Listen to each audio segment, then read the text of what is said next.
former presidents have continued to actively serve this country, regardless of political orientation. Years in the White House tend to be one of the ultimate sacrifices.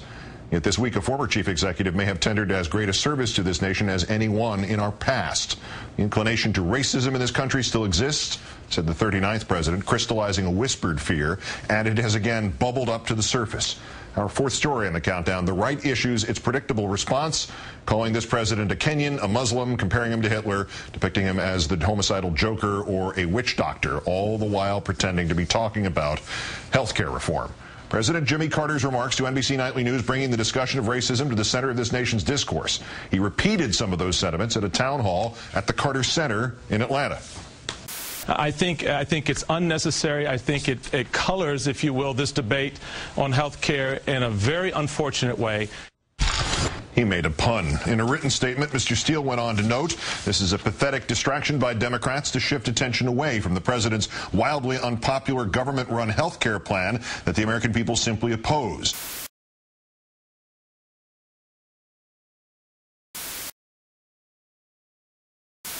Mr. Steele also calling on the president to repudiate President Carter's comments. Commentary the morning after was putrid and impersonal and in some cases naive.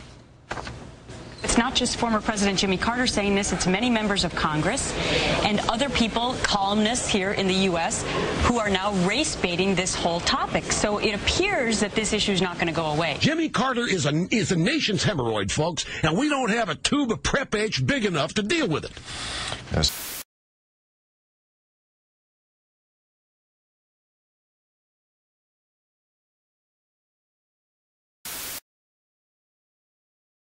Again, what was said by former President Jimmy Carter, quote, I think an overwhelming portion of the intensely demonstrated animosity toward President Barack Obama is based on the fact he is a black man.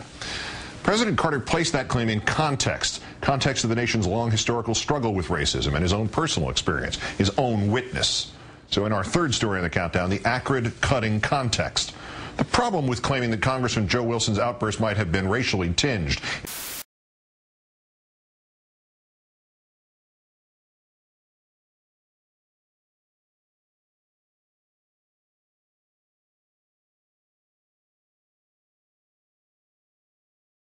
is not that it's such a stretch, but rather that it fuels the false equivalency. If you say any criticism of Obama is racial, your words will be twisted into all criticism of Obama is racial. And if deniers can then prove one instance isn't racial, they will exaggerate that lone proof into proof that all criticism isn't racial. Was this poster of the president at a tea party in Brighton, Michigan not racist? The kind of poster that showed up at various town hall meetings, with the 9/12 protests serving as a road rage poster convention. The most blatant examples of racism were there, along with the heavily coded ones. The president as the devil, the president as the blood-sucking alien, the president as undocumented worker. Sherry Goforth, an aide for Republican State Senator Diane Black, sent this email to other staffers using her work computer. The president as Hitler.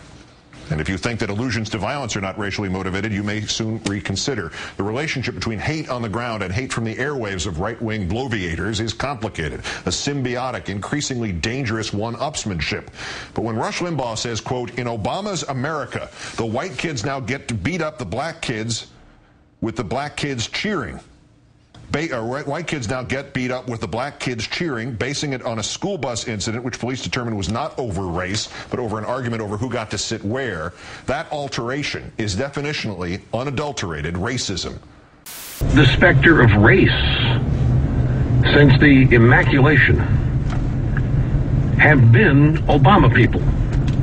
James Clyburn from South Carolina, Chairman Congressional Black Caucus, and Eric Holder.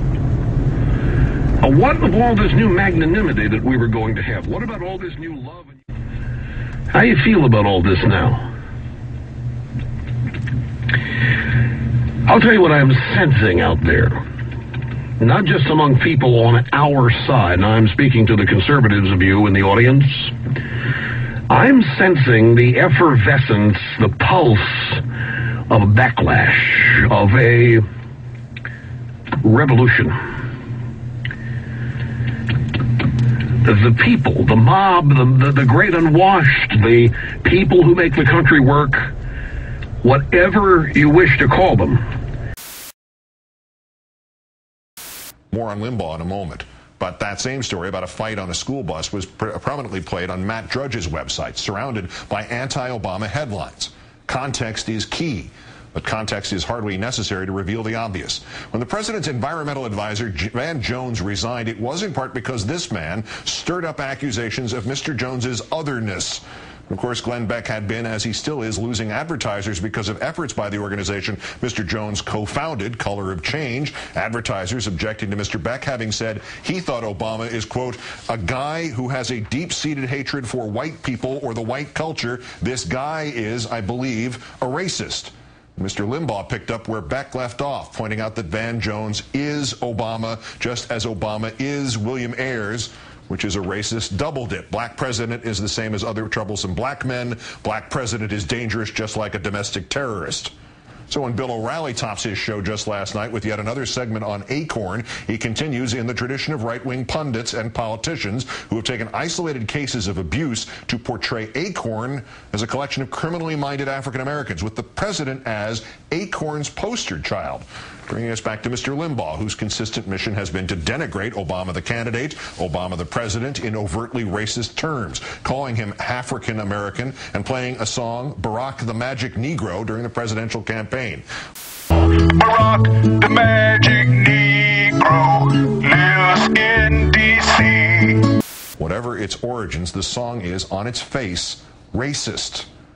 Late in that same campaign, a local McCain campaign volunteer falsely claimed that she had been robbed and pinned to the ground by a black man, 6'4", with a knife, who then scratched the letter B into her face. She did it to herself, backwards in the mirror. A campaign in which Obama as monkey, brandished by a McCain supporter, was a mere footnote to the far more dangerous theme. Then candidate Sarah Palin taking up the William Ayers story and turning it into this. Our opponent is someone who sees America as imperfect enough to pal around with terrorists who targeted their own country. Is an abortion clinic bomber a terrorist under this definition? Governor? I hate to quote Chairman Mao, but he was right.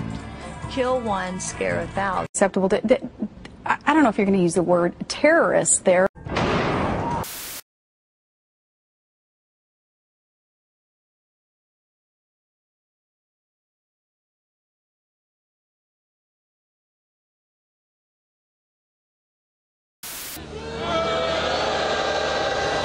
And while we literally do not have the time here to recount all the fear-driven nonsense stirred up during that campaign, it easily led to instances like this one. I can't trust Obama.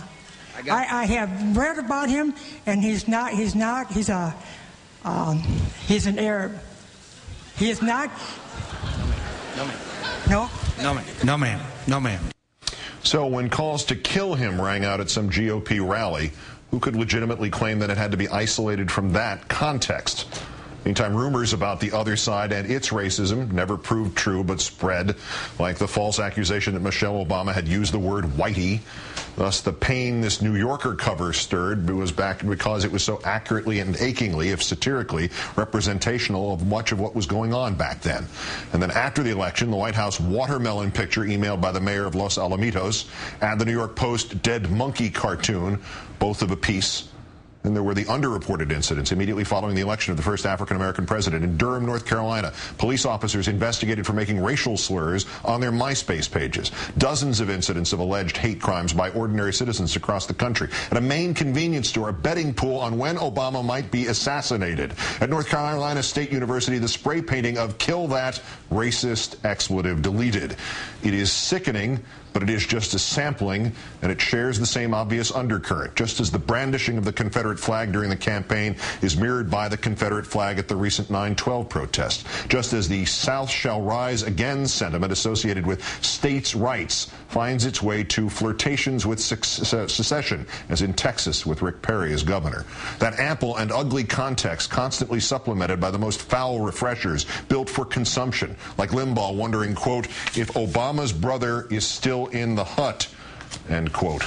Set against that, are we to believe that the birther movement can be separated from racism? That the wild fear-mongering of the deathers does not play on racist fears of a black man's otherness and his stereotyped proclivity to violence? Thus, the first time a president in history was heckled in a joint session of Congress by a man who had maligned Strom Thurmond's mixed-race daughter. And yet Mr. Wilson's defenders wonder why anyone might think his outburst was even slightly racially motivated. And contemporaneously, they will still assert that Mr. Wilson's derision was an aberration, though they brought signs in its anticipation.